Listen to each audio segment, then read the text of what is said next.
Bismillahirrahmanirrahim. Assalamualaikum warahmatullahi wabarakatuh. Alhamdulillah, summa alhamdulillah.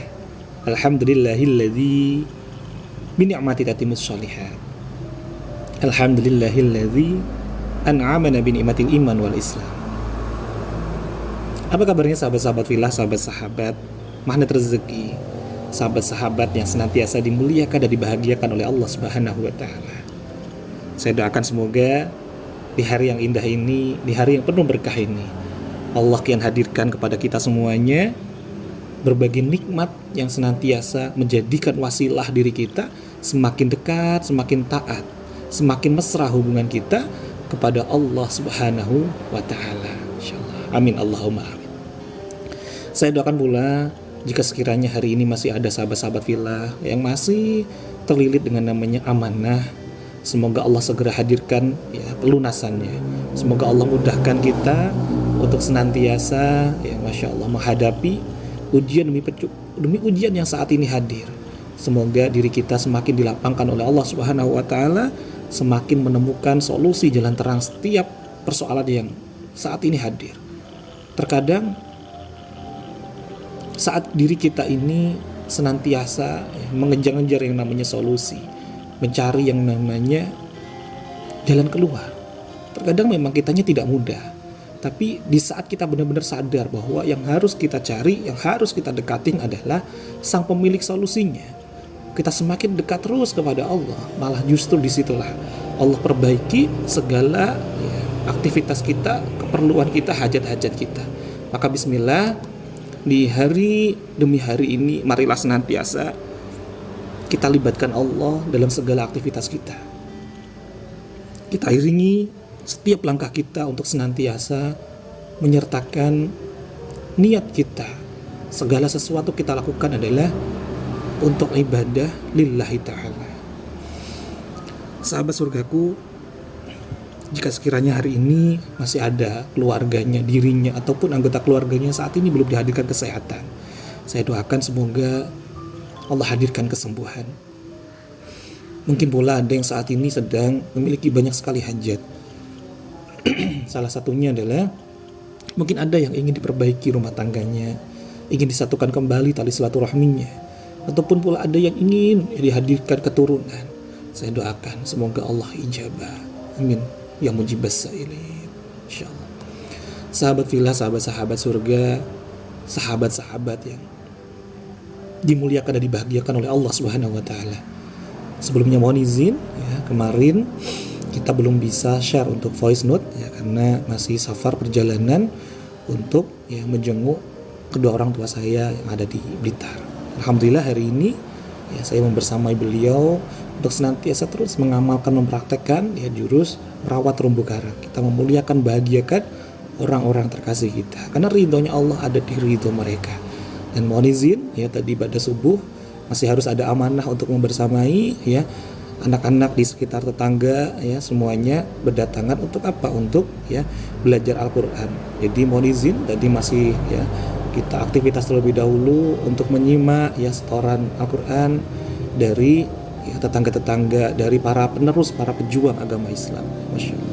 Kita doakan semoga mereka semuanya, para santri ini, kian Allah hadirkan kemudahan, kelancaran untuk nantinya menjadi pemimpin masa depan yang senantiasa menyertakan Masya Allah kalimat tauhid la ilaha illallah, senantiasa menyertakan Allah dalam segala aktivitasnya. Akhirnya apa? Ketika iman itu semakin kuat, dirinya akan merasakan bahwa ada CCTV 24 jam, senantiasa merasa diawasi oleh Allah Subhanahu wa taala. Maka apapun yang dilakukan pasti akan senantiasa mengecek, kira-kira Allah ridho enggak? Kira-kira kalau saya melakukan ini Allah ridho atau enggak? Maka di situ sahabat-sahabat fillah senantiasa berhati-hati dari yang namanya dosa, berhati-hati dari namanya perisai rezeki, maka keberkahan itu akan Allah hadirkan. Dan negeri ini pun akan menjadi negeri yang baldatun thayyibun wa rabbun ghafur.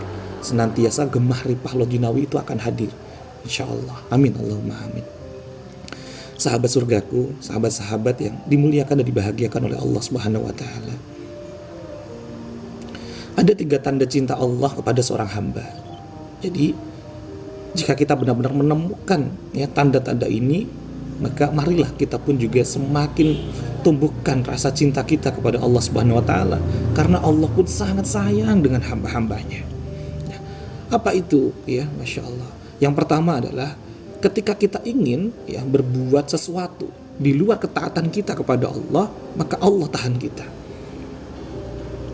Inilah tanda pertama. Jika sekiranya saat kita ya sedang diam-diam, tidak ada orang lain, ya tidak diketahui oleh orang lain, kemudian kita melakukan sesuatu hal yang di luar ketaatan kita kepada Allah, maka Allah tiba-tiba kirimkan orang-orang di dekat kita, ataupun ada kejadian-kejadian sehingga kita nggak jadi melakukan itu. Tiba-tiba ada yang mengingatkan kita, ada yang menegur kita. Masya Allah, inilah tanda cintanya Allah, karena sejatinya Allah ingin selamatkan kita. Allah ingatkan kita untuk tidak melakukannya. Ini tanda cinta yang pertama. Masya Allah. Dan yang kedua adalah ketika kita itu punya niat baik, Allah tiba-tiba langsung mudahkan. Allah segerakan niat-niat baik itu, ya Allah, untuk ijabah. Masya Allah. Jadi kalau yang pertama tadi, ketika kita ingin berbuat sesuatu ya yang gak baik, kemudian Allah tahan kita, Allah tegur kita melalui apa saja yang Allah datangkan kepada kita. Mengapa? Karena sejatinya Allah itu sangat sayang dengan kita. Allah pun gak ridho kalau kita itu tergelincir dalam kobaran api neraka. Sebagaimana dalam nasihat diri kita sebelumnya, yang mungkin sahabat-sahabat Fillah sudah pernah menyimak ya di voice note, bahwa ada satu riwayat yang sangat masyhur sekali ketika Rasulullah itu melihat ada seorang ibu kandung sedang menggendong anaknya, sedang memberikan ASI. Kemudian Rasulullah bertanya kepada para sahabat, "Wahai sahabatku, lihatlah, tega nggak kiranya ibu itu yang menggendong anak itu melemparkan anaknya itu ke dalam kobaran api?" Maka para sahabat semuanya menjawab, "Tidak, nggak mungkin ya Rasulullah. Seorang ibu itu pasti sayang dengan anaknya."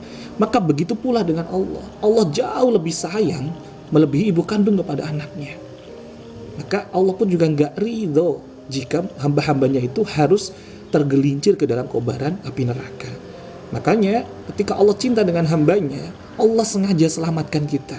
Dengan cara apa? Allah tahan kita dari maksiat. Allah tahan kita dari dosa-dosa kita. Mungkin ada yang pernah berbuat ya nggak baik, sudah terlanjur masuk di sana. Kemudian Allah hadirkan ujian. Untuk apa? Allah tarik diri kita, Allah selamatkan kita. Sehingga Masya Allah sahabat-sahabat Fillah, inilah tanda cinta Allah yang sangat luar biasa. Mungkin ada yang pernah terlilit riba. Awalnya biasa-biasa aja, baik-baik saja, fine-fine saja. Tapi ketika Allah kemudian hadirkan ujian yang bertubi-tubi dahsyat, sejatinya itulah bagian dari penggugur ya Masya Allah, perisai-perisai rezeki kita, penggugur dosa-dosa kita. Allah ingin selamatkan kita karena Allah itu cinta betul dengan kita, sayang betul dengan hamba-hambanya. Kalau yang kedua tadi adalah ketika kita punya niat baik sahabat-sahabat Fillah, baru berniat saja, baru dibatin saja, baru diprasangkakan, baru dipikirkan, kemudian Allah mudahkan. Masya Allah. Inilah salah satu tanda cinta Allah yang sering pula ya kita hadapi. Kita baru pengen sesuatu, kita baru ngomongin seseorang, kita baru ya kepikiran sesuatu, tiba-tiba Allah ijabah. Masya Allah. Duduk diam, rezeki datang. Ini sahabat-sahabat Fillah, ini tanda cinta Allah yang kedua. Tapi ada tanda cinta Allah yang ketiga. Apa itu? Yakni ketika Allah hadirkan persoalan demi persoalan dalam hidup kita. Inilah tanda cinta Allah yang sangat luar biasa. Mengapa? Karena sejatinya persoalan hidup itu adalah undangan dari Allah kepada seorang hamba untuk kita kembali menghamba hanya kepada Allah Subhanahu wa taala. Allah ingin ingatkan kita. Allah ingin pula ya Masya Allah selamatkan kita sahabat-sahabat Fillah. Mungkin satu sisi iman kita ya yang saat kita kondisi secara duniawinya kita berjaya-jayanya, tapi justru cenderung apa? Iman kita sedang kondisinya sedang fujur. Saking banyaknya aktivitas kita, saking banyaknya customer kita, klien kita, sehingga secara kualitas ibadah kita mungkin tidak seperti saat sebelum-sebelumnya.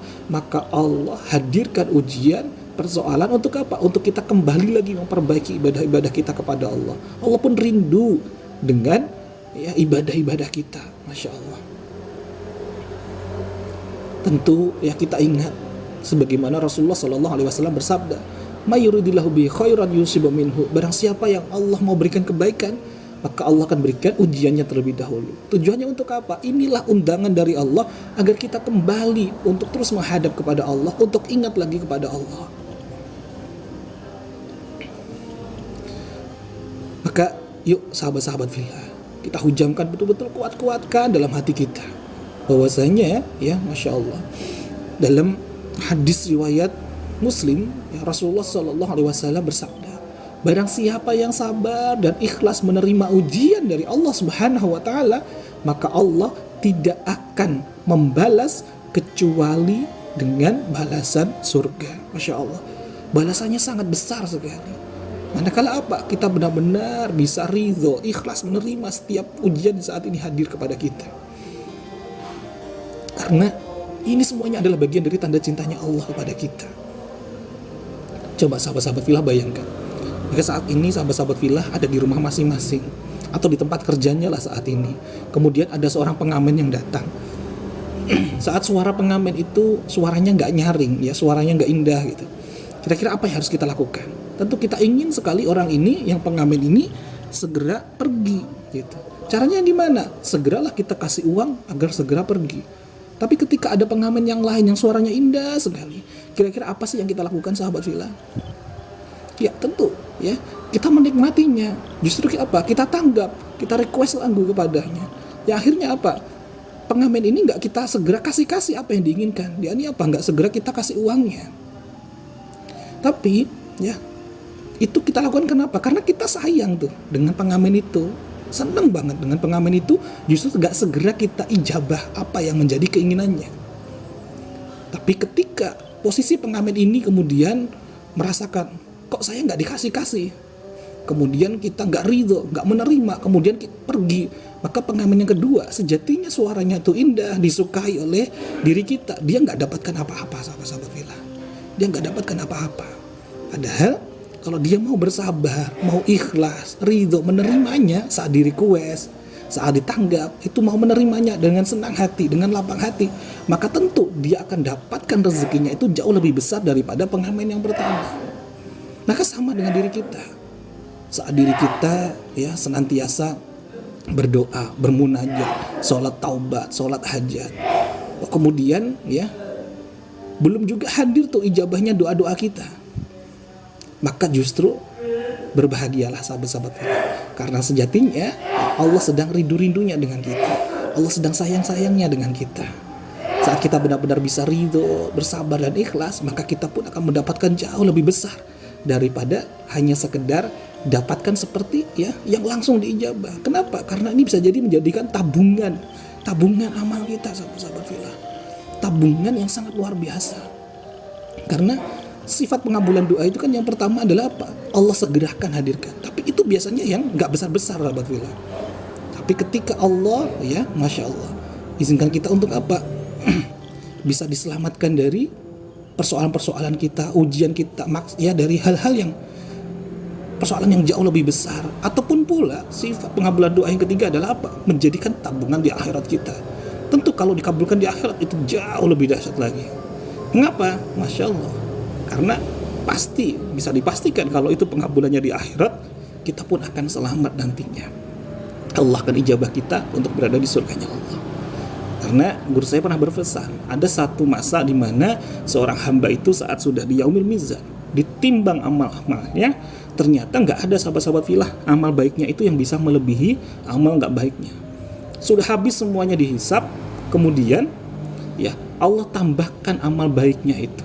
Kemudian hamba ini bertanya, ya Allah, ini amal yang mana? Bukankah amal saya sudah habis semuanya? Kok tiba-tiba ada tambahan amal baik ini? Maka Allah pun menjawab, inilah ijabahnya doa-doamu saat di dunia. Masya Allah. Maka yuk perbanyak doa kita. Karena bisa jadi doa ini bukan hanya dikabulkan Allah di dunia, tapi juga menjadi wasilah penyelamat kita nanti saat di hari penimbangan kita. Masya Allah. Barakallahu fikum, sahabat-sahabat filah. Mari kita berdoa di hari Jumat ini, ya doa Quran surah Al-Maidah ayat 114, doa pembuka rezeki, doa zikir ya dari magnet rezeki. Ya, Masya Allah. Allah ya Masya Allah.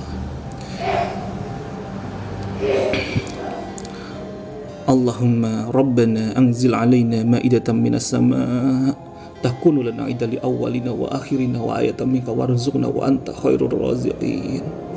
Allahumma rabbana anzil alaina ma'idatan minas sama' takunu lana 'idan li awwalina wa akhirina wa ayatan minka warzuqna wa anta khairur raziqin. Amin Allahumma amin.